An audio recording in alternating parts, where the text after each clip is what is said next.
Jadi di video gue sekarang ini, gue kepengen bikin sebuah video setup tour karena sebentar lagi masa sewa studio gue bakalan habis, jadi semua barang akan dibongkar.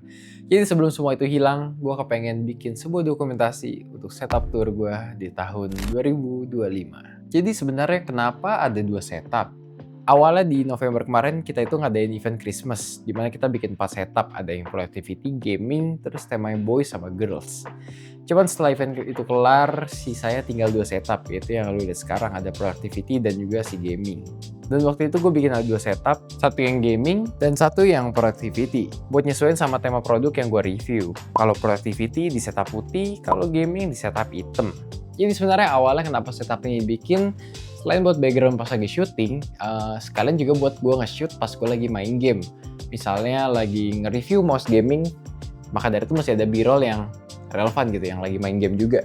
Maka dari itu gue butuh PC yang powerful biar bisa ngejalanin game dengan lancar. Dan akibatnya keterusan, pas nggak lagi nge-shoot kerjaan, gue juga main game di sini. Dan kalaupun selesai nge-shoot, kayak enak nih langsung ngedit cepet. Jadi gue lakuin di PC ini juga. Akhirnya ini jadi kayak setup utama gue untuk ngelakuin segala kerjaan dan juga hiburan gue pas main game. Nah, kita masuk ke item yang paling gendut dulu di setup hitam gue ini, yaitu si meja. Jadi meja yang gue pakai di setup gue ini adalah si AFW Calypso. Dia dari Alphawork yang ini solid banget mejanya. Ini mungkin jadi meja yang paling solid yang pernah gue punya. Karena zaman dulu gue bisa pakai IKEA yang Linman itu yang tengahnya dia hollow. Jadi kalau lu pasangin bracket, lama-lama akan jebol. Cuman pakai ini aman banget. Dia super kuat. Dan sebenarnya buat lu kalau lu kepengen beli meja ini, lu bisa pilih kakinya doang, yang rangkanya doang, atau bonus daun mejanya. Kalau gue sini pakai yang langsung lengkap sepaket gitu. Dan ini mantap banget. Selain dia meja yang solid, dia elektrik yang bisa kita bikin naik turun gitu. Jadi beneran bagus. Kalau gue mau duduk di atas sini pun dan gue naikin, ini bisa banget. Kita contohin ya. Terus lagi karena ini meja yang aslinya cuma dijual rangka kakinya doang, jadi sebenarnya lu bisa pakai daun meja yang ukurannya beragam, nggak harus yang kayak punya gue sekarang. Dia bisa dari panjangnya 40 cm sampai 2 meter sekalipun juga bisa, karena rangka kakinya bisa di-adjust buat dia lebih panjang lagi. Jadi karena dia dual motor, sebenarnya dia bisa ngangkat beban sampai 160 kg. Jadi kayak gue naik ke atas pun itu juga bisa banget. Sedangkan kalau ketinggiannya itu dari minimumnya dia di 72 cm, 72-73, plus daun meja ini yang tebalnya 2,5 cm, jadi di 75 cm untuk ketinggian minimumnya, dan bisa sampai tingginya di 115 cm. Dan kalau beli sepaket dengan daun mejanya, dia ini bahannya multiplex HPL yang ukurannya di 75 x 150 cm. Dia solid banget, beneran nice, cuman sayangnya minyak-minyak bercak tangan itu gampang nyeplak di meja. Nah, masuk ke item kedua itu si monitor. Di sini gue pakai Airo AIO 24Ci. Sesuai dengan namanya, dia ukurannya di 24 inch, resolusinya 1080p, enaknya refresh rate-nya 280 Hz. Ini super nikmat buat gue pakai main game, kayak game yang biasa gue mainin CS2 atau Valorant. Dan panelnya Face IPS, jadi secara response time ini cukup nice monitornya. Cuman minusnya kalau gue pakai buat ngedit itu suffering banget sih, ngedit di 1080p. Beneran kecil banget gitu, gak enak dilihat. Tapi overall oke lah. Naik ke atasnya ada screen bar. Yang gue pakai di sini adalah screen bar dari Colta yang namanya Colta Neo RGB. Ini adalah screen bar yang asik menurut gue, karena selain dia bisa selain ke screen bar gitu ya, nyalain nerangin setup kalian di meja, dia juga ada RGB-nya di bagian belakang. Jadi kalau kita nyalain, ada lampunya. Yang sebenarnya ini terang, cuman karena lagi gue sorot lighting ke muka gue, jadinya ini nggak terlalu kelihatan. Coba gue usir ya. Kan? Jadi kelihatan jelas. Dan dia ada mode musik juga nih. Kalau kita tap 2 kali, dia bakal ngikutin beat suara gua. Dan minim delay juga. Kita pindah ke Stream Deck. Di sini gue punya Stream Deck dari Ryunix yang namanya XD200. Yang sebenarnya video review lengkapnya udah gue bikin. Jadi kalau kalian penasaran, kalian bisa langsung cek aja di kanan atas. Nanti gue sertain linknya. Terus intinya Stream Deck ini produknya buat streamer. Cuman di sini gue pakainya buat buka aplikasi yang sering gue pakai aja gitu. Dan buat ngatur multimedia juga kayak volume mic dan volume audio gue juga. Biasanya gue setting di sini. Kalau kita pindah ke peripheralnya, karena ini udah malam, jadi setup yang gue pakai ini khusus yang buat main game gitu. Jadi terutama di mousepad dan keyboardnya ini khusus buat main game banget. Yang pertama kita mulai dari mousepad ini dulu kali ya. Karena di sini gue pakai mousepad dari Noir yang namanya Noir One. Ini adalah mousepad yang sakti banget karena dia bahannya poron. Kalau kalian lihat nih, poron ini lengket banget ke meja. Jadi nggak akan goyang-goyang pas kalian lagi main game gitu. Jadi kalau kalian lagi tracking mouse kalian itu nggak akan kegeser dikit. Beda sama desmet biasa yang masih bisa kegeser dikit dan itu kadang ngeganggu pas gue lagi aiming. Makanya gue pindah ke ini. Sedangkan kalau keyboard yang gue pakai ini sekarang adalah si Ajas Alux 68HE. Ini adalah keyboard 60% Holyfect dari Ajas yang nice banget karena bahannya aluminium, satu secara build quality lebih nice lagi, dan kedua namanya Holyfect ada rapid triggernya yang mana nolong banget pas gue lagi main game kompetitif kayak CS2 atau Valo yang side strafing itu lumayan jadi penentu ketika lagi main game. Cuman sayangnya ini layoutnya 60% doang, jadi kalau buat kerja itu kurang enak. Apalagi lokasi tombol delete-nya ini nggak standar, jadi gue suka lupa sendiri. Makanya kalau gue lagi kerja, gue pindah setup gitu yang khusus buat kerja. Dan kalau gue mau main game, gue tinggal tukar peripheralnya. Nanti gue kasih lihat setup gue yang versi kerja. Lanjut lagi, kalau kita ngomongin mouse, di sini gue pakai mouse dari Vortex series Inno X3 Pro. Jadi sebenarnya mouse ini kenapa nggak gue ganti? Karena gue males sih ganti-ganti mouse sih, nyoloknya. Jadi gue tetap pakai satu mouse yang sama, yaitu si X3 Pro ini. Ini adalah mouse yang sadis banget buat main game sebenarnya. Karena sensornya itu adalah PAW3950 Max dan polling rate-nya di 8000 Hz. Jadi buat main game itu jauh lebih mantep. Yang sebenarnya gue nggak tahu juga sih apakah efek suges atau enggak. Tapi sejak gue pakai mouse yang polling rate lebih tinggi itu gue lebih jago. Apalagi tambah dia beratnya cuma 39 gram. Minusnya cuma satu. Baterainya boros kalau lu pakai di polling rate lebih tinggi. Makanya gue cuma setting di 4000 Hz. Terus udah deh, gue main aja normal. Dan satu hal lagi sih sebenarnya, coatingnya ini agak broken gitu ya. Gue nggak tahu kelihatan apa nggak di kamera nih. Tapi lu bisa lihat ada bercak-bercak sidik jari gitu ya. Karena coatingnya sebenarnya nggak terlalu bagus. Tapi di luar itu sih gue suka banget ya ini mouse buat claw grip itu luar biasa nikmat gitu. Apalagi beratnya yang cuma 39 gram. Begitu aja sih. Mari kita pindah ke versi yang kerjanya.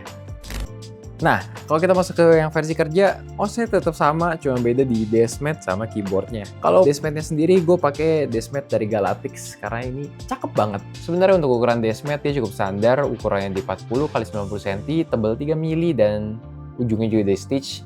Pokoknya standar lah. Cuman yang bedain adalah kualitas printingnya. Lu lihat ini. Lihat dia, sangat-sangat cakep banget. Bener-bener detail, gambarnya tajam. Ini nikmat banget sih. Ini deskmat yang paling tajam yang pernah gue lihat gitu. Jadi deskmat ini adalah deskmat Galatix yang namanya Yatagarasu. Ini keren banget. Dia ada varian yang hitam sama putih. Yang gue punya ini yang putih. Pokoknya dia keren banget. Nah, kalau keyboardnya, gue pakai keyboard press play yang namanya Rover 84 yang Lightyear Edition. Beda sama yang Rover 84 biasa adalah yang Lightyear Edition bodinya aluminium. Jadi, kenapa tuh gue emang suka sih keyboard aluminium. Jadi, makin mantap gitu, feel-nya makin premium, dia berat, jadi kerasa kayak lebih mewah. Dan dia layoutnya di 75% exploded. Makanya ada volume knob di sebelah kanan ini. Gue suka sini keyboard, bahannya aluminium, suara ngetiknya enak. Intinya lu coba dengerin aja sendiri gitu.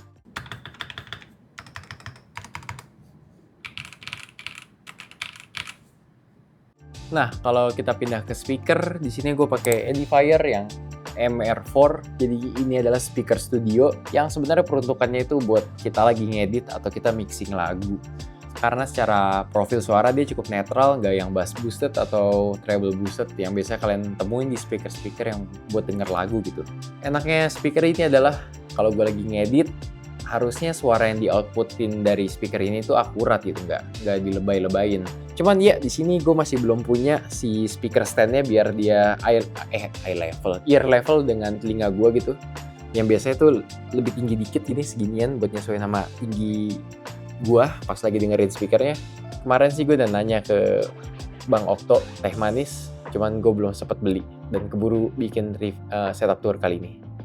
Terus lagi kalau kalian kepo sama ini stand handphone apa yang gue pakai dari tadi, ini adalah stand handphone dari Kolta yang namanya Kolta 360 Revolve MagSafe Phone Stand. Jadi emang namanya agak panjang. Intisarinya adalah sebuah phone stand yang bisa dirotasi 360 derajat gitu ya. Mantep banget. Dan dia nempelnya pakai MagSafe gitu. Jadi lo tinggal taruh HP lu, dia nempel. Dan meskipun HP gue bukan iPhone sekalipun gitu ya, gue tetap bisa pasangin sebuah besi MagSafe biar bisa nempelin ke phone stand MagSafe gini. Dan dia juga udah include di paket pembelian. Cuman sayangnya lemnya nggak terlalu kenceng, jadi nggak terlalu nempel. Jadi lu bisa taruh kayak gini. Biasanya gue taruh di pinggir, jadi gue bisa lihat notif tanpa perlu ngangkat HP gue. Ini cukup nice sih sebenarnya. Plusnya lagi, phone stand ini bahannya aluminium gitu. Sama kayak banyak barang-barang dari Volta, bahannya itu selalu dari aluminium, jadi secara build quality dia nice banget. Nah, selanjutnya kalau mikrofon, di sini gue sebenarnya ada beberapa mikrofon sih. Biasanya gue pakai mikrofon langsung dari headset yang gue pakai. Tapi kalau gue lagi pengen yang kualitasnya lebih bagus dikit gitu, misalnya buat denger suara gue pas lagi nyanyi, main gitar, pas lagi call sama teman-teman gue, biasanya gue pakai mikrofon ini, yaitu mikrofon dari Pressplay Podium D, yang sebenarnya ini adalah mikrofon dynamic yang biasa buat di podcast. Dan inputnya ada dua juga, bisa Type-C to USB-A atau pakai XLR. Jadi mau dikonekin ke audio interface ini juga bisa. Dan di paket pembeliannya sebenarnya kita nggak dapet standnya ini, melainkan kita dapat stand yang kaki aja yang taruh di meja. Cuman karena gue nggak suka ada stand yang ngalangin di tengah-tengah gini, gue juga punya sebuah microphone stand yang low profile. Ini juga dari Pressplay yang namanya low profile boom arm. Dia bisa kita rotasiin kayak gini kan, tapi dia bentuknya low profile, jadi nggak terlalu ngejulang ngalangin meja gua. Terakhir kita masuk ke item yang ada di atas meja, yaitu si bracket monitor ya. Di sini gue pakai bracket dari Bratek yang namanya gue lupa, ntar gue tulis di bawah.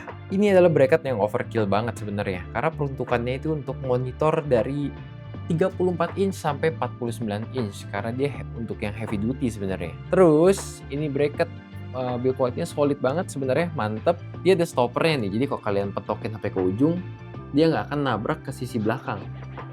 Jadi harusnya aman, nggak bakal ngegores meja kalian, tembok kalian. Dan lagi, kalau kalian mau copotin di monitor, dia ada quick mountingnya. Jadi tinggal kalian buka baut di bawah satu, yang bisa pakai tangan, habis itu tinggal cabut dan gampang.